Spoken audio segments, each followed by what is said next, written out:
My first case was for a young girl who was starting college, came home and told her parents that she was bulimic after her first semester of college. She had an HMO.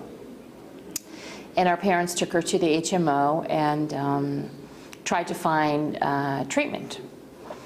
And first thing that happened was, because she had had her physical for college, they couldn't get her back in to see a physician. And the next thing that happened was there was no treatment for eating disorders. So she started trying to get psychiatric care. They had what they called a drop-in group that she could drop into. She was the only one dropping in every week, so there's really no group therapy. And they kept telling her, we're starting a residential program in a couple of months. Well, this girl was binging and purging 20 times a week. She wasn't going to last a couple of months. So her parents took out a second mortgage on the home and took her to a well-known treating program in Southern California and paid for it with the second mortgage on the home. And boy, she did remarkably well. And she started going back to school, and she really pulled her life together. And they came to me, and I filed a lawsuit in federal court. And we lost. And then we took it up to the Court of Appeals, the Ninth Circuit, and we won. And I was hooked. And the remarkable thing about it was that I've been doing appellate work almost my entire appellate career, almost my entire legal career.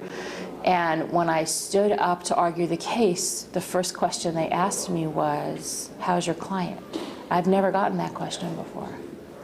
And it gave me a glimmer of hope that there are people out there who care about these young girls, these women.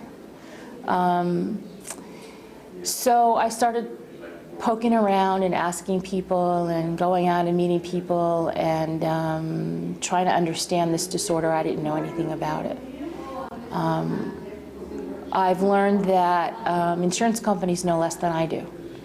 And when I talk to people inside insurance companies who are adjusting these claims and processing these claims, I learned that they've never been trained.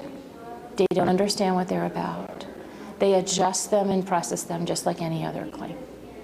And because traditionally insurance doesn't cover things like help with eating, help with toileting, help with dressing, they don't understand why they should be paying for these kinds of things. They don't understand that this is part of treatment for these disorders.